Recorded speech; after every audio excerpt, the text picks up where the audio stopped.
Ho aminareo any havana ny fahasoavana sy ny fiadanany Jesoa Kristy tompontsika. Amen. Voaositry ny fanahy hitondra fanafahana. Voaositry ny fanahy hitondra fanafahana. Zany no asongadiny mofinainantsika anio amin'ny boky Isaia mpaminany toko faha 1:1 ny andininy voalohany hatramin'ny andininy fahatelo ihany izay vakitsika amin'ny anaran'ny Tompo manao hoe: ny fanahin'i Jehovah Tompo no ato amiko, satria Jehovah efa nanositra ahy hitory teny soa mahafaly amin'ny mpandefitra, efa naniraka ahy ahasitrana ny torotoro fo izy, ary hitory fanafahana amin'ny babo sy amoaka ny ao an-tranomaizina ho amin'ny mazava, hitory taona ankasitrahan'i Jehovah sy andro famalian'Andriamanitsika. Ampionina ny malahelo rehetra, anolotra ho an'ny malahelo ahoziona, eny, anome azy hamama ho solon'ny lavenina sy diloilo fifaliana ho solon'ny fahalelovana, ary fitafiana fiderana ho solon'ny fanahy reradreraka, mba anaovana azy hoe azon'ny fahamarinana, nambolen'i Jehovah ho fampisehoam-boninahitra. Ray masino, manamasinanay amin'ny fahamarinana, ny teninao no fahamarinana. Amen. Osotry ny fanahy mitondra fanafahana. Faminaniana ny amin'ny hiverena ny voninahitry ziona any Jerosalema ity mofinainantsika anio ity.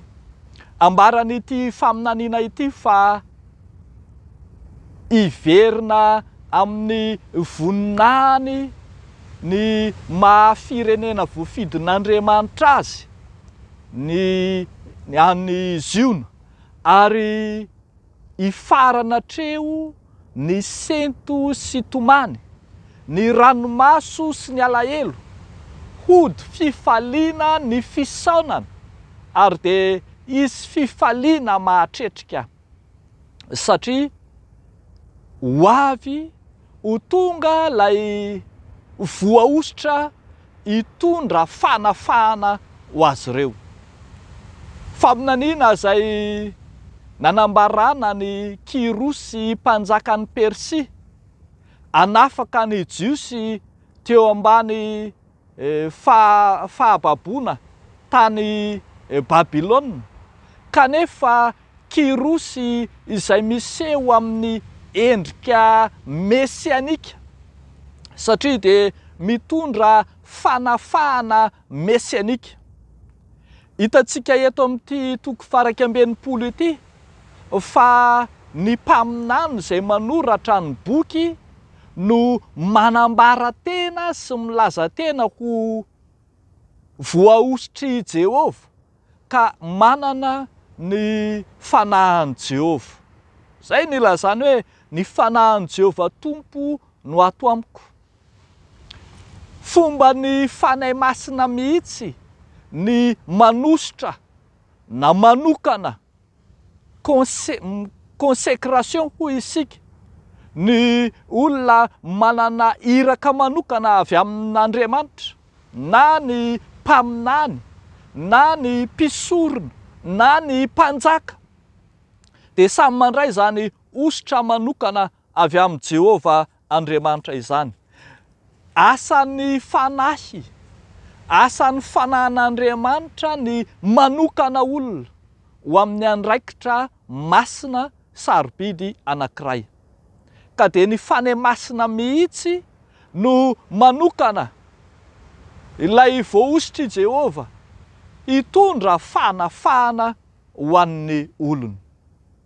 Ambara eto ry havana fa tsy mijanona ho mpanambara na mpilaza ny filazantsara na mijanona ho iraka fotsiny ny mpaminany eto, fa tena mitondra fanafahana mihitsy.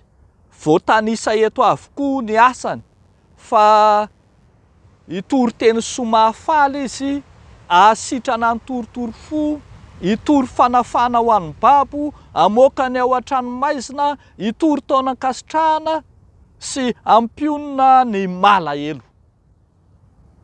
Adidy sy asan'izay nandray ny fanahin'i Jehova arak'izany ny manafaka ireo rehetra manana hetaheta mila vonjy, manafaka ireo izay mila famonjena.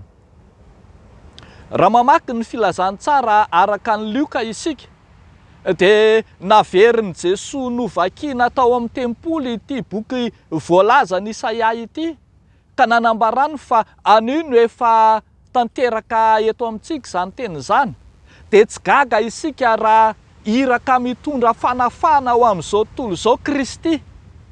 Kristy ilay nanova ny tantaran'izao tontolo izao, ka nitondra fanafana ho an'izay voababo, ary ka mbola mahatonga azy miteny fa raha ny zanaka no hanafaka anareo, dia ho afaka tokoa ianareo.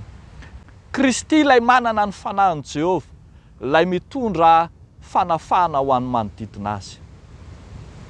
Fa tsy nijanona teo amin'ny Kristy izany asa-panafahana izany ry havako malala, fa mitohy sy tohizan'izay rehetra mandray ny fanahin'Andriamanitra ihany koa. Adidy sy asan'izay rehetra manana ny fanahin'Andriamanitra arak'izany ny mitondra fanafana ho an'izay manodidina azy, mba ho mazava eo anatrehan'ny aizina manodidina azy, mba ho vahaolana eo anatrehan'ireo izay manana olana manodidina azy, mba hahatonga ny mino izay manana ny fanahin'Andriamanitra, manana ny fanahin'i Jehova, mba tsy ho eta mavesatra fa ho vahaolana amin'ny fotoana rehetra. Ny manana ny fanahin'Andriamanitra tsy mampahory ny hafa, ny manana ny fanahin'Andriamanitra tsy enta mavesatra ho an'ny hafa, ny manana ny fanahin'i Jehova izay rehetra nandray ny fanahy masina dia afaka mizary zany fahafahana nomen'Andriamanitra izany. Mandraka ankehitriny dia manana didy isika ry havako, manana didy isika mba hitondra fanafahana ho an'izay rehetra manodidina antsika. Tsy isika no anahirana eto amin'ity fiarahamonina efa mahavalanlanina ity, tsy isika mpino izay manana ny fanahin'Andriamanitra intsony no ampisahotaka sy ampisavorovoro ka hitondra tsy fahandriam-pahalemana eto amin'ity tany efa tsy milamina ity. Tsy anjarantsika mpino intsony amin'izao andro ankehitriny izay mampiferin'aina lava ny ambanin'ny lanitra izao no mampiorooro sy mampisahotaka ka mahatonga ny vahoaka hiroro-saina etsy sy aroa. Ny anjarantsika aza dia ny mitondra anjara biriky ho amin'ny filaminana sy ny fandriam-pahalemana, hitondra fanafahana, anahaka ny asa izay nataon'i Kristy izay notarihan'ny fanahy, manana ny fanahy, nosorany fanahy. Dia ho an'Andriamanitra irerian'ny voninahitra. Amen. Hivavaka isika. Endre mahatahotra sy mahatalanjon'Andriamanitra ray zanaka fany masina ny asanao, izay nitondra fanafahana tetỳ amin'ity izao tontolo izao misy anay ity. Misaotra anao zahay fa henika ny fahasoavanao, misaotra anao fa nandray anjara ary manana anjara amin'ny fanafahanao, fanafahana ara-tsaina, fanafahana ara-panahy, indrindra fanafahana ara-nofo, ka mahatonga anay ho olona afaka tokoa. Dia mivavaka manokana izahay ry Andriamanitra eo ho an'ireo rehetra mbola voageja, voafatotra, ho an'ireo rehetra mbola izay ao anatin'ny tsy fisiana, tsy fananana, izay rehetra tery amin'ny fiainany andavanandro, dia hiantsehatra amin'izy ireny ianao ka maniolany isanandro. Ataonay amin'ny anaran'i Jesosy Kristy ilay omem-boninahitra izany vavaka izany. Amen.